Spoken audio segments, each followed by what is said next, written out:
All right, we're live. All right. Good morning, everybody, and welcome to today's episode of Market Check. I am Tommy. You also know me as Snorlax. I'm joined by Tucker and Will. We don't have Max today, but not for good reason. Max is going to be witnessing the birth of his child very, very shortly. So, keep him in your thoughts and prayers, and very exciting, and we're all very happy for him. So, still going to give you all a great show today. Just going to be talking markets, everything that we're seeing in equity indexes, everything that we're seeing in crypto. Obviously, this pump on Bitcoin is, if you use any word to describe it, I think you have to use the word gnarly, right? As Bitcoin's been it has been pumping with quite literally zero pullbacks, and now we are trading near 29.5K. And one of the things that you can already very distinctly see is Bitcoin dominance trading at 51.3%. I think we said yesterday, it was yesterday that we were like, if we finally broke that 50% level, and now, Bitcoin is just, has sent right through it. 50% in hindsight was a pretty important level from a sentimental aspect as much as technical. Yes, range highs were close by, but I would imagine, 50% of the capital, active in the space, present in Bitcoin. It's kind of like a Rubicon moment, as I was saying yesterday. So this Bitcoin pump is very cool. Wish I had caught bottom with size on perps, but I'm playing the trend and I'm enjoying it so far. I hope that this volatility can, persist. And you wonder at what point does it take for altcoins to really start to, get involved in the party on a more meaningful basis. It might take Bitcoin breaking the highs. It might take, Bitcoin not reaching its high fully. Or really, it could just be the show of strength once we get some consolidation here from Bitcoin after a pullback, that altcoins may start to finally catch a bid. It's just, it's a very interesting environment, where we have ETH's not really catching a bid, but you can clearly tell that spot bid from, American exchanges on Coinbase. People are just hammering buys on Coinbase this morning. As they were yesterday. Americans are buying. They're front running these flows that they know are eventually going to come in from more sophisticated players looking to create a spot ETF. And the reason I mention this, because many people have kind of talked about how the ETF doesn't, you can call it an ETF or not for all intents and purposes. For the sake of this conversation, I'm going to be calling it an ETF because it's easier for me to say, more quickly. BlackRock saying that they're going to get involved in the crypto market essentially in a Bitcoin spot capacity. If you're indiscriminate of buying at any price, that's your signal, in my opinion, to enter the market. That is a clear stamp of approval from a TradFi firm. They believe in Bitcoin at least enough to invest in it, or at the very least that the water is safe for you to enter, you would think, over the next few months, over the next few years, given that BlackRock is looking to enter. So I do think it's significant from an immediate term flow standpoint. You're already seeing that play out, right? Americans are just smashing buys so far, and we have not had as much of I think we've had a 400 or 500 point pullback maybe since our ignition off the weekly open. So just a very impressive move. I want to see that reaction at 29.8. I know that's a pretty big level for volume, I believe, VWAPs as well. But 30K, we've got plenty of stops there that could absolutely be tagged. If you're talking about a move that kind of mirrors, and I think Will's outlook has kind of compared it to this before, the breakout that we had in the summer of 2021 from that summer-long downtrend. If we see like that, there's no reason that this thing can't just continue all the way until 30K, tag those stops, pull back, and then continue higher, because that would kind of be the equivalent of what we did back in that summer. But just a lot of great volatility in the Bitcoin market. Makes you always love to see Bitcoin showing volatility after it's been dead in terms of volatility, historically speaking, for The last few, I mean, volatility's been dead since FTX. So, with the exception of, I guess, the USDC fund. But love to see it. Love to see it. And as far as stock markets go, we're seeing the inverse of what we saw, over the last 6 weeks, where crypto was just bleeding out in red, but you had stocks, just straight up chatting. So I guess the question is, are these just two completely uncorrelated assets at this point? Or is Bitcoin potentially leading equities on a third leg higher this year? I think there's a good argument for all of the above, quite frankly. But I think at the end of the day, it might just be people seeing Bitcoin at these prices, knowing that institutions are probably going to be looking to buy over the next few years and saying, hey, I want a slice of that pie. And it doesn't matter what the price is down here, because I know 5 to 10 years, it's probably going to be a lot higher. I do think, though, the lack of bid on Ethereum is very, very interesting. Eventually it'll come. Maybe on this rally. But as far as right now, looking for the best returning asset, better make sure you can trade Bitcoin. But yeah, no, those are my opening thoughts, guys. I'm going to pass it over to Will's outlook, see what he's thinking on the market. I'm sure you're pretty pumped, Will, to see this pump and see your conviction play out. Yeah, it's pretty interesting. Like a lot of the time, it's like you can get caught up, I think, in the FUD. You get caught up in the noise. You can get caught up in other people's, theory of how we're going to break down and all this other stuff. But I think a lot of the time, like, you just got to kind of stick to your own when it comes to trading. A lot of people, they get into this market and they look to others for direction. But I think the best thing to do is always, listen to others, but make your own decision, right? And a lot of people really have a hard time grasping with that. They want to make decisions on somebody else's position, and then they want to be upset at that person if that person doesn't, follow through or play through the move. I don't follow through because I feel like I am pressured to. I follow through because I look at the conviction play and the percentage chance of the play. And I'm like, what is my percentage chance that it does play versus what is my percentage chance that it doesn't play? And because my conviction always has to remain in a way much higher that it does if I'm going to take the play. It's not a little bit, it's not a 50-50 flip for me. It has to be full on, like, hey, this is ride or die type move. And I think a lot of people have a hard time grasping with that. Versus, coming in, like I've seen some of the biggest traders in the space, not going to name any names, right? And they've been flip-flopping all the way down and all the way back up. And I won't even say like necessarily flip-flopping. They just, you could see some of the confusion in their posts. It's because genuinely it has been a confusing market, right? For a lot of traders. I mean, some really good ones, man, I followed for a long time. Like it's been flipping them on their head. They haven't been able to follow the entire move through because the market moves from one trading style to another. Really, in reality, it moves from a very easy to trade upside where it's just point, close your eyes, and throw your money at that thing. And then it turns into, point, close your eyes, and just short it. And, and now we're kind of moving, what I would consider into a trading style that is more of a impulsive trading style, right? But the reason that I think impulsives are good and why I thought impulsives would work here and why I came up with the thesis of impulsive in this area. Now, I'm not the creator of impulsive moves. So I just want people to be clear. I'm not coming up with the thesis like I created impulsive moves. You're talking Elliott wave and stuff like that, right? But the best case for most assets is when you're trying to spark life into an asset or you're trying to recover an asset, you make impulsive moves on the market to force the market into positions that they may feel uncomfortable with, right? So you force them through their shorts, you force them higher and higher and higher and keep pressuring them into a corner to where they are just unable to do anything but move to the side of the trend.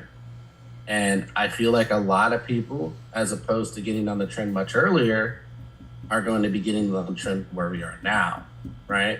And that's really not the best place to be doing that, to be honest with you, because I think that this move that we're going to get from Bitcoin, it's going to be massive, it's going to be big, but I think it's the end of the trend. And I think the trend then from that area cools down. We talked about this the other day. And I think the market takes a cool down period to where, pricing will become, I'll say, more attractive to newer buyers. It's been an interesting market, man. The market has soaked some people. It has literally soaked some people, right? If you had high macro conviction to downside, and I completely understand people that are on that side. That's why, like, when people are sitting there bashing, like, you're just a bear, it's like, you gotta understand their position. Like, I understand it. I do, wholeheartedly. Like, I understand their position. I was on that side at Q1. I think I talked to Maverick about this in the spaces the other day, because I was like, one thing I learned a long time ago, and he wasn't even aware of this, and I sent him kind of the article on this, but I think it was Q's that I sent him. Basically, for the past 70 years, if you get a strong Q1 on Qs, the rest of your year is going to be positive, right? If you get a bearish Q1 on Qs, the rest of your year is going to be negative. Like, it's been a historical thing for 70 years. And a lot of people don't even realize that, right? They try to play the trend, or they try to play the macro, but you can't sit there and necessarily play macro if macro is not in your favor when it comes to liquidity, right? And liquidity is a whole nother monster that people should tend to ignore, because they look at macro as the leading indicator, but really liquidity is the leading indicator, I think. So if money's moving in, don't ignore money, right?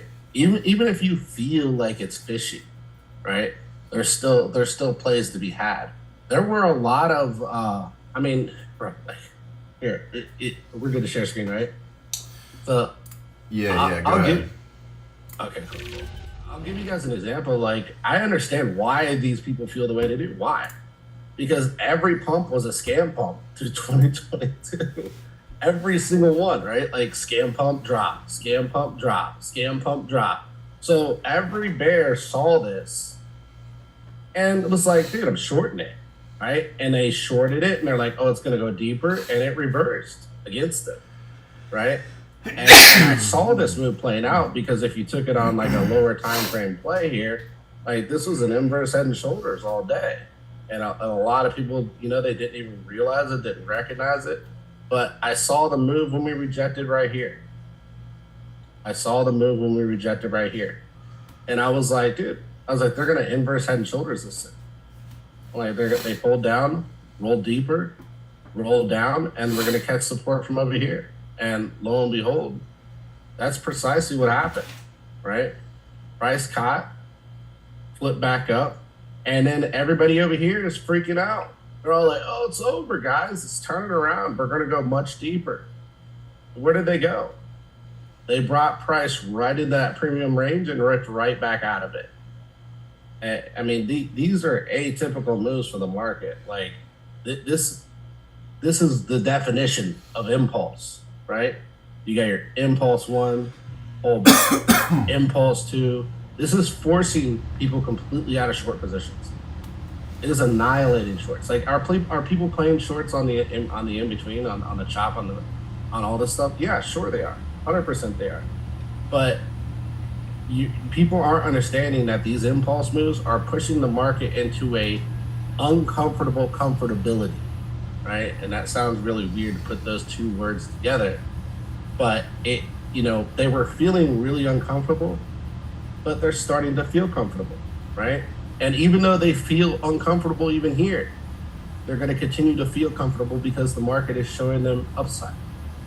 And the more and more you entice that, the more and more the market will play in your favor. Now, this is kind of why I came to the thesis that they were going to pull back once we get up to a higher price and then rip again, right? Because if you look at the market, the market, like, a lot of people, they zoom in so much to the chop, but they don't realize what the market's actually initializing here, right? Like you got your first pump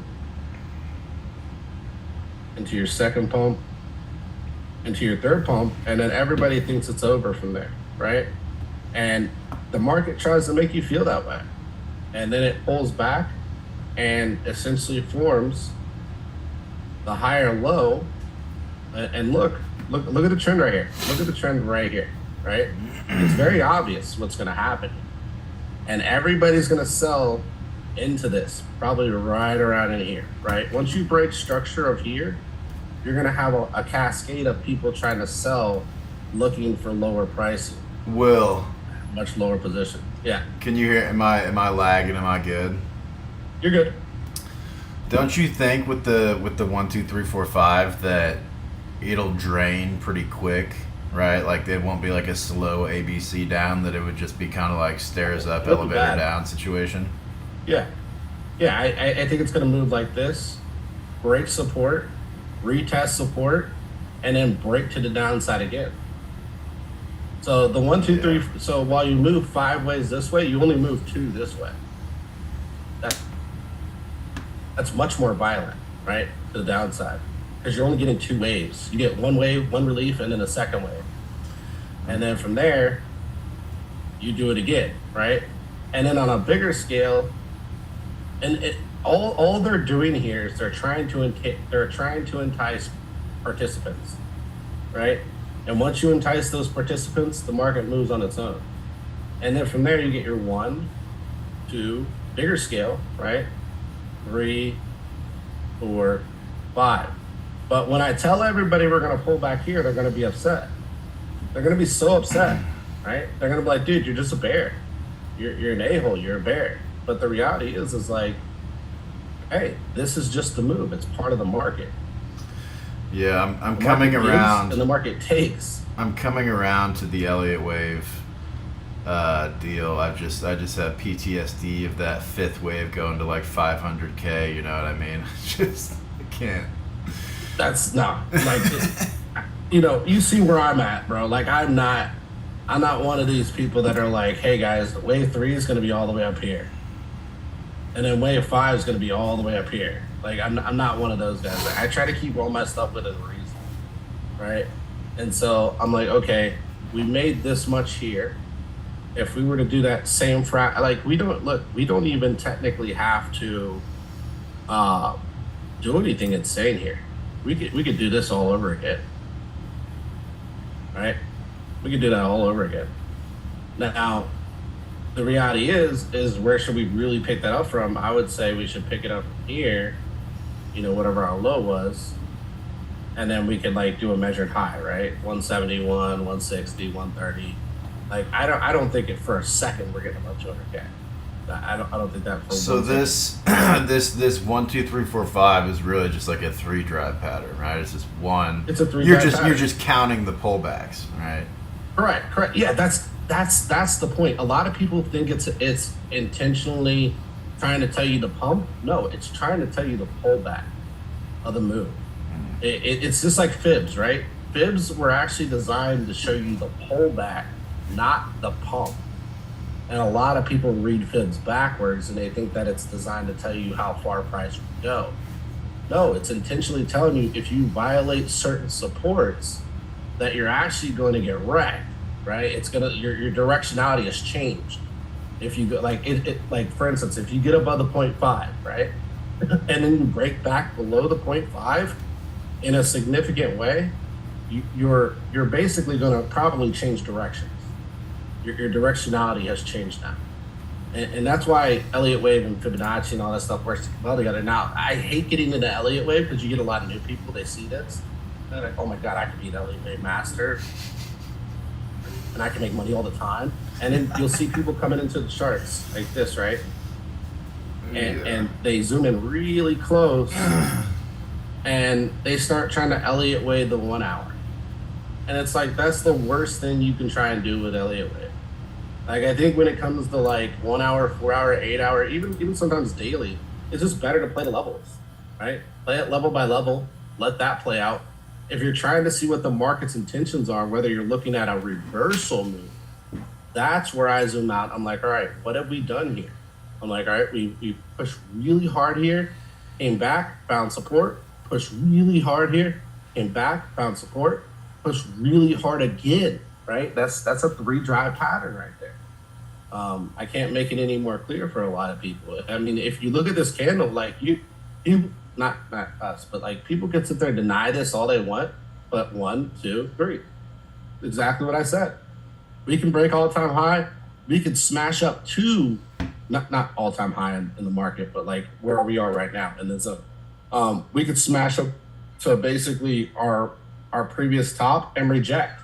That's still a very impulsive candle, right? We don't have to really break this zone and go out like I'm thinking will happen. But because we got this move in a singular month, does that not match the previous impulses?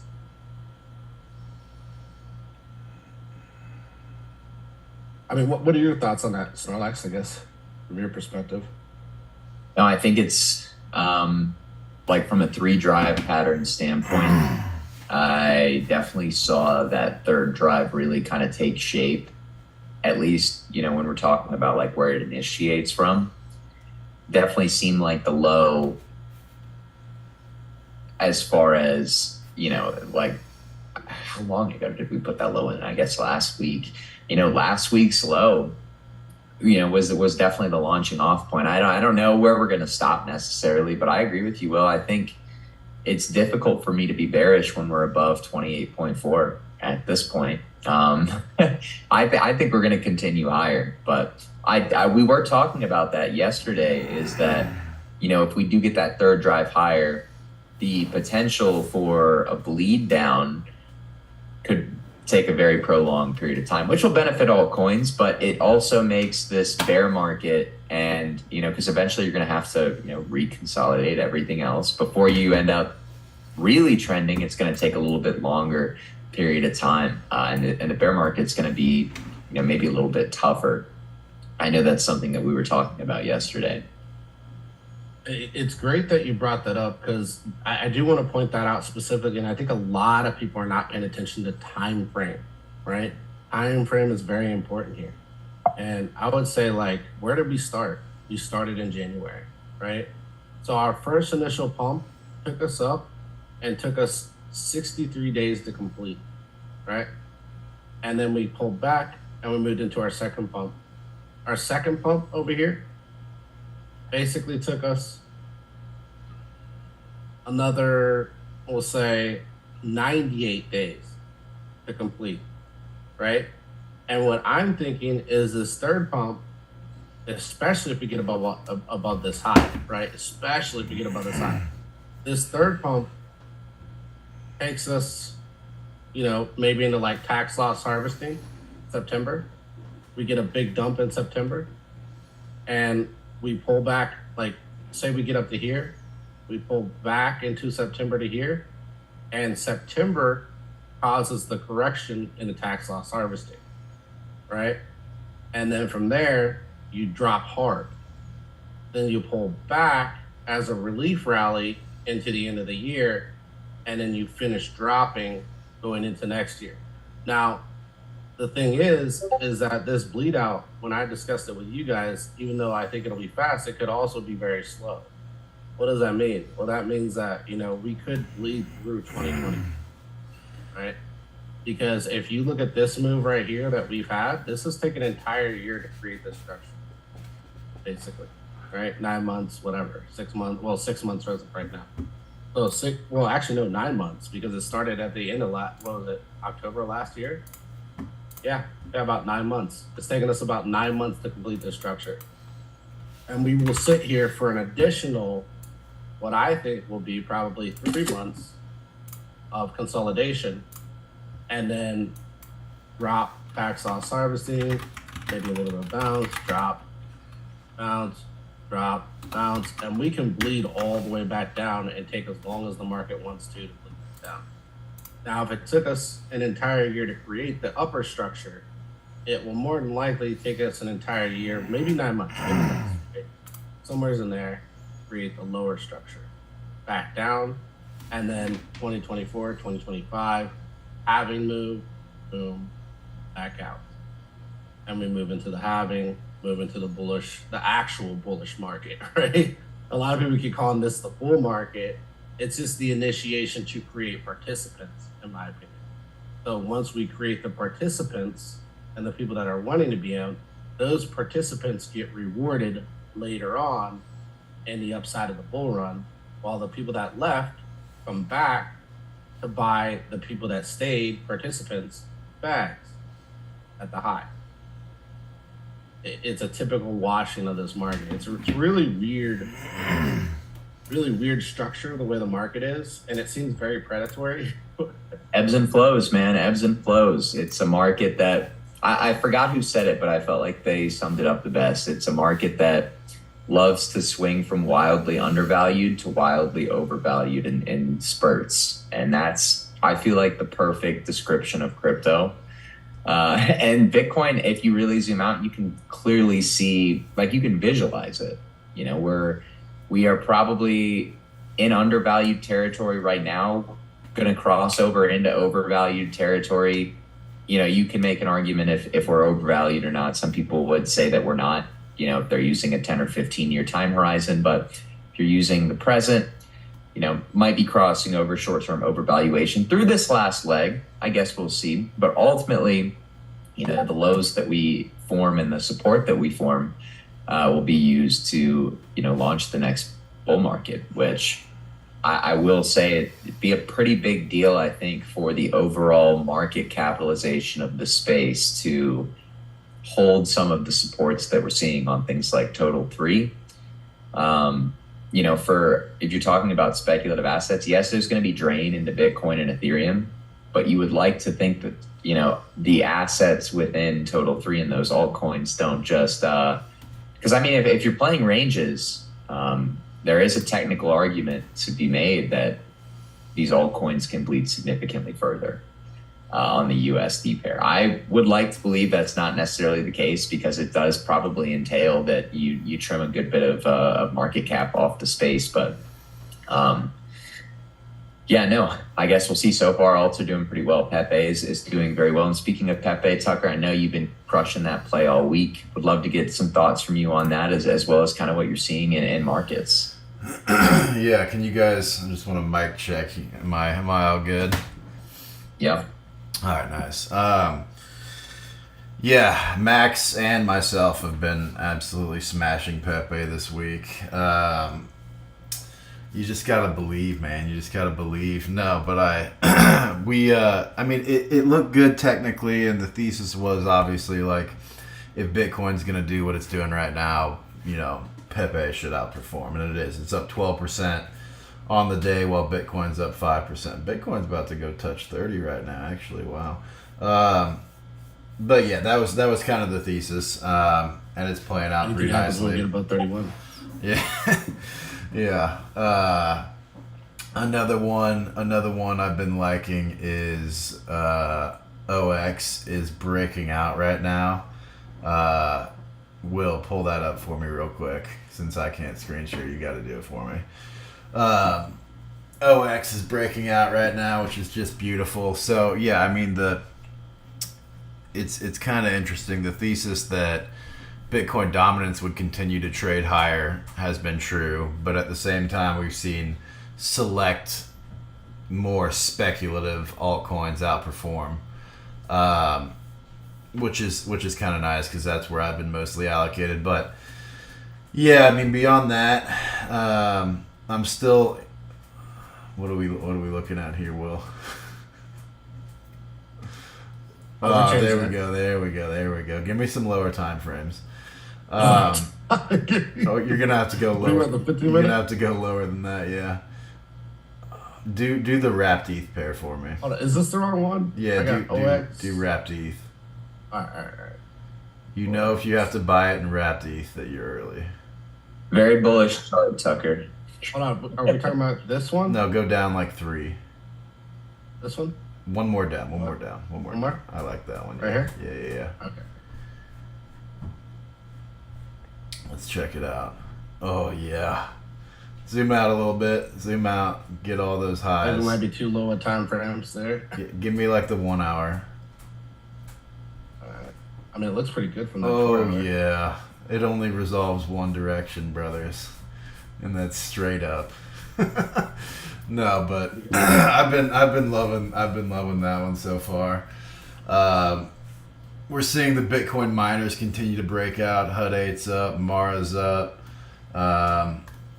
Looking across the rest of the equities, at least on my watch list, a lot of them are getting slaughtered. I mean, SPY's down, 0.5% today, but a lot of these small caps, I'm looking at Enovix and Rivian getting slaughtered today. Amazon down over 120 bips. So yeah, I mean that's why we put the decoupling part in our title here, right? Like a couple weeks ago we saw Bitcoin bleeding while stocks were ripping. Now we're seeing the complete opposite.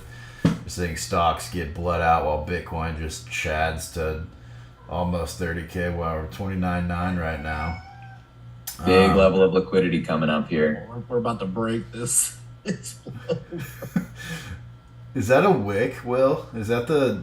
Yeah, that's the Binance US wick. Did that happen today? Happened last night. I Dude. posted it last night. We gonna fill it I or was what? like, dang, what a bull run. Perfectly balanced as all things should be, just like that 8K candle. Yeah. Did you miss the bull run? You missed the bull run in like 2 minutes. Yeah. God, Let's wild. look at the time frame on that. I want to see, like, did that occur in an hour? Did somebody cash out on that and sell it? I can almost, bro. I'm telling you, you can play these. But it's I'm not watching- it's not worth having your money on Binance US though. It can't be. Uh, I mean, at this rate, I don't know, man. I mean, I It guess definitely can't be. Imagine if you just I sold mean, your you can't Bitcoin for even 138K. you can't even deposit fiat on it. Yeah, I was gonna say if you have like 5 or 10 grand, you can put it on there and try to catch a wick, but like it's not worth it. It's not worth it. Look at this 4 hour candle. I think we just set My God. You see it, man. just VIX destruction again. My fractal that I posted in the Discord last night had us going to like 30.2, pulling back to 28.5, and then consolidating, eventual rip to 35. Where'd you pull the fractal from? Yeah, because mine, I won't be able to massage it on mine without lag. Go to the summer of 2021, man. All right, ready. Still higher time frame. Summer of 2021. How about these? Yeah, Dude. the breakout specifically. HUD 8 is relentless. Jesus. So everybody knows Tommy has dedicated himself to getting a Windows computer. Whatever computer is better than a Mac, man, has got to be better than this. All right. So which part did you want to go through? The breakout, like the part that went up in a straight line. I think we're close to the end of that.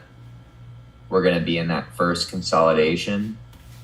I don't know if we're gonna do the whole like rip thing that it did after, but I think we can paint the August through October structure or the August through September structure. If you're taking a fractal though, take it from the low. Okay. The low up to, not all the way up to the high, but to I mean, really, you can just do the end of this first initial move, or you could do the whole thing if you want to, but So like right here. yeah. Actually, let's just do the whole thing. We'll see where this lands. Gonna have to do some massaging though, for sure. Yeah, I get what you're saying. Finesse it a little bit, run it down. I mean, I don't know if you really get the massage. That don't look bad. When you clip it with the bleed from the last, or from like the few days before that squeeze, it looks even more accurate too. So Oh, there is okay. some, Let me adjust that. not on that, on the yeah, I wish my computer was, You're talking about on this? no, like put the squeeze from where we're at From now. where You we're see at? how hard it is to coach somebody, Will, The on what before, to anchor do with TA? before. Oh, the 4? Yeah. Oh, you're talking about that. Okay, gotcha. No, anchor the bottom of the move of the fractal from the 4. Okay, anchor it from the 4. Ah. Then we massage it a little bit, shrink Got a massage, Will. it down. Oh shit. That's a little too much massaging. So like that? Maybe not quite like that. I do think the top of the first top move rise? from this, yeah, like right there. Right there? I'm thinking something like that probably. Ooh, so you're saying we're not even going to get to the big retraced? Well, actually, that would still line. Because like, Basically a full rebalancing of the 3AC liquidation. yeah, because like you're still circular moving here, right? So your reality is that this circle move is going to come back at some point. Yeah, that would still line up. Even if price got up here, it wouldn't be a big deal. That would be pretty awesome. But if we got up here, you would still kind of top out around these ranges. You could even break above this a little bit, breach it. It would just be a deviation, in my opinion. I think this would be a full-on rejection for a lot of people. Oh yes. If we would probably reject very hard from that region if we even get up there. Yeah, the market would be like, oh, I could finally get out. From that 4-month redistribution. Yeah. Oh god. Because if you look at this, like a lot of people didn't notice this. Basically, a head and shoulders that played right here. Yeah. So a lot of people got trapped. They're trying to get the hell out of this. Like they don't care about crypto. Well, if you use the replay tool, like, and you go to the top of the March high and clip it before the drop, the March 2022 high. Oh, 2022 high? Yeah. So a little bit further to the right. Yeah. Right there? Oh, you're talking about right here. Right? Yes. So like it looked really bullish when you. Bro, I if was you telling just people to flip it get like out here. that. I was telling people to like. I was like, dude, I was like the same. Bro, that's literally where I sold all of my altcoins, is right there. I'm not even kidding you. You 48K. had so many levels. I got out of rejection here. everything right Like, there. You had the lower high, and like the only way you could have validated this going up was to break above here.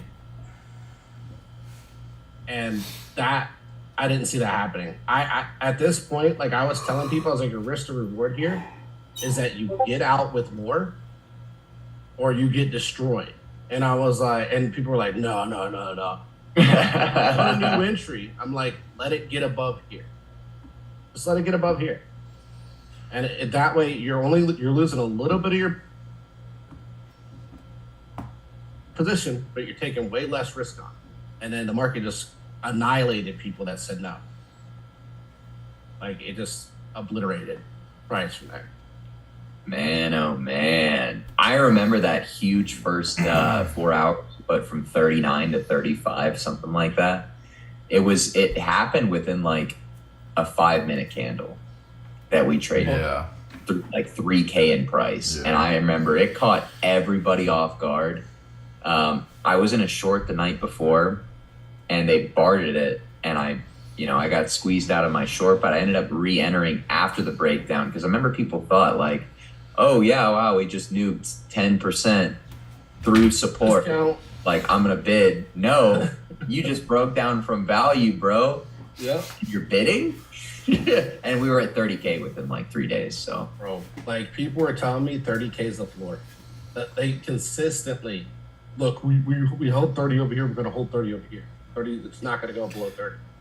You know what I'm talking about. That's actually how I met a lot of the people in the Because Bitcoin spaces initially, was through like the will 30K support hold in like May or April of 2022. And I'm like, no, it will not. There's no way. Well, that was Luna, bro. That was Luna nuked it. I would say it was already in the cards. Well, yeah. Like Luna was just a casualty of those cards. Luna was the catalyst, man. But the price was already like the There's ball. already directionality moving That's that how I way. view it. Yeah.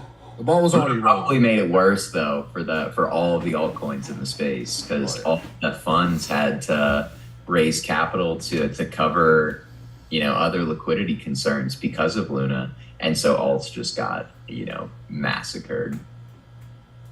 The fund owned altcoins, your decentralized crypto assets. Oh, yeah. If people could like, subscribe, tell your friends about the YouTube channel, greatly appreciate it. Yes.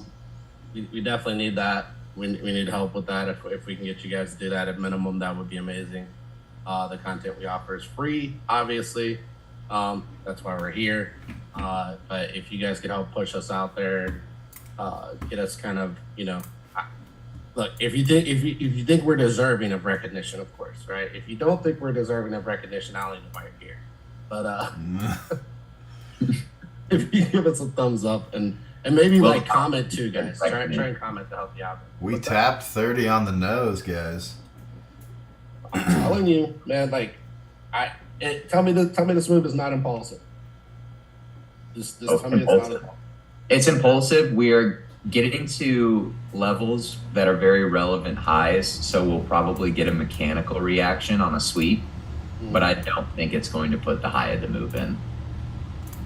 So I think we're probably at the stage of 23, 24K back in March or April of this year.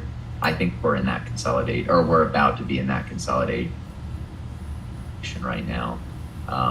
The consolidation that Bitcoin had, it had, I guess, the best part of the move when it was. Yeah, no, I mean that was a fairly quick move. It consolidation then went so. It wouldn't shock me if we are kind of in that area, but also if we are around that level of this on this move, it does mean we could see a mechanical sweep, hold price back into the 28Ks before that demand is used to push price higher. So that's kind of how I'm approaching the market. I'm looking to get long from lower prices, but most of my leverage is cleaned off the board, guys. I'm pretty pleased. Look at BTCD, man. Just chatting. I wish I'd recorded all the people that voted. If I could got them all, just one little snippet on this person. I've been vote posting Bitcoin dominance since literally I think since the beginning of the year, but also since very strongly since mid-March. I know for a fact. You had that fractal, right? Yeah, I've had it drawn out since January. Yeah. Here's the thing, though. This is a W. So, take that measured move, Will. Bitcoin gets up to here, your altcoin market's nuked. Oh. Destroyed. Destroyed. I don't think that's going to be the case, but... No, I don't either. Use not play? I'm just saying. Yeah, but when we broke down from the range Bitcoin was in during the initial bull run of initial bull run for crypto within 2017, 2018, we never retraced that full move just because the dynamics of the market changed with E. Yeah. Yeah. I mean, we could form a lower high, but I fully intend them to come back up and at minimum retest this thing. Oh, for sure. They should rebalance the entire massive monthly FVG that we're trading into right now. Yeah. Yeah. This essentially is what you call a flush, right? And when you start to get the reversal move typically recaptures the flush. So it's a very questionable scenario here. Will they recapture the flush? I mean, I see 60 for sure, but anything over anything over that, I don't know about. That's probably a fade. No. Here's the thing. The reason that could happen, pre-bull run, what catches all the attention of the initial push? Well, pre-bull run, we could get that dominance pump by nuking, I think, or pre-halving. 100% we could. So I'm not just talking about the nuke. I'm also talking about the takeoff. From here. Look, I'm going to show you an example. Over here. So this is what I'm talking about. Where price kind of rippled here and then just boom. right?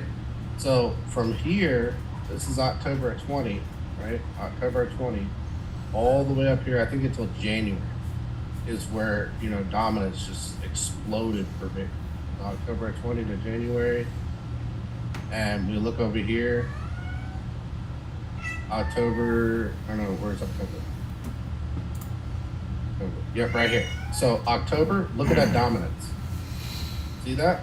So they came up, hit the high, rolled back, and then dominance went boom, boom, boom, and just started like blowing up. And then January, see why I said January?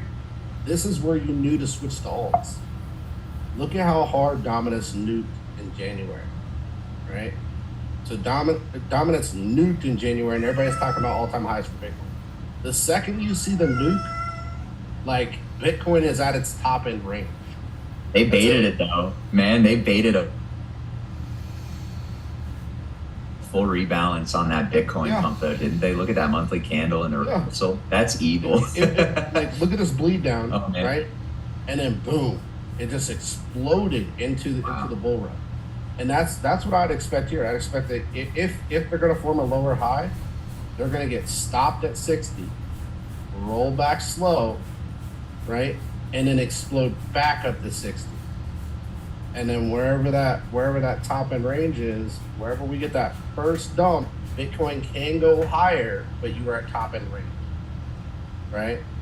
You got to watch for that big nasty pullback, because once you get that rebalance, man, directionality has changed. It's now time to play altcoins. It's now time to move to fiat at some point. Once you kind of see the market looking a little toppy, and sit. That's it. Because like I love to use ADA because I ADA is the most well balanced crypto in the space. You're like ADA, that's fine.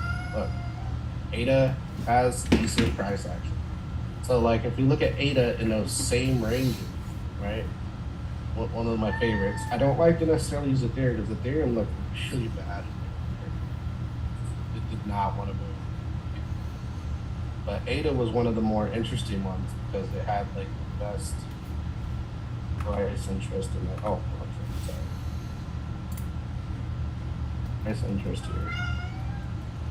So if you go ADA USDT, now, right here's your hobby, right? So again, you're in March of 2020, boom, ADA explodes up, boom, pulls back September, October, November, December, so on and so forth, and March. So right here is January, right? There's January. So if you'd have took the initial dump on Bitcoin to get into ADA, your upside would have been significantly lower. So you're looking at, 1,061. And now you could just play altcoins all the way through too if you want to, because like as you can see right there, altcoins bottom a little bit after Bitcoin, but their gains were significantly more.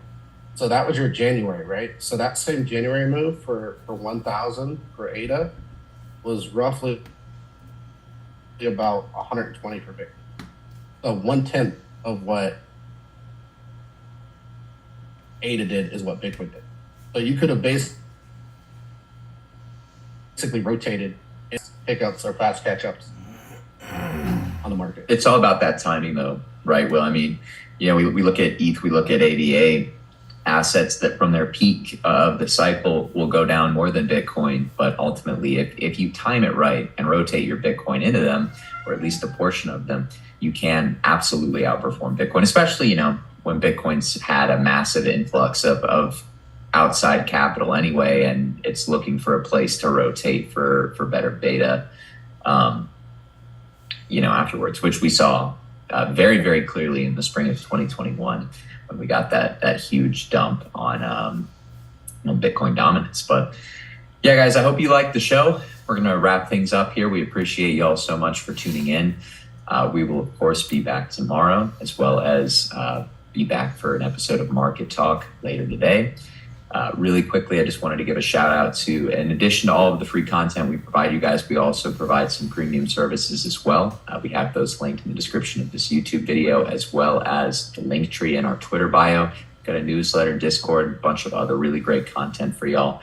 If you're looking to, improve your trading or get more intimate access to us as traders. I mean, just being perfectly honest, we've absolutely been crushing the market over the last 3 months. So especially so.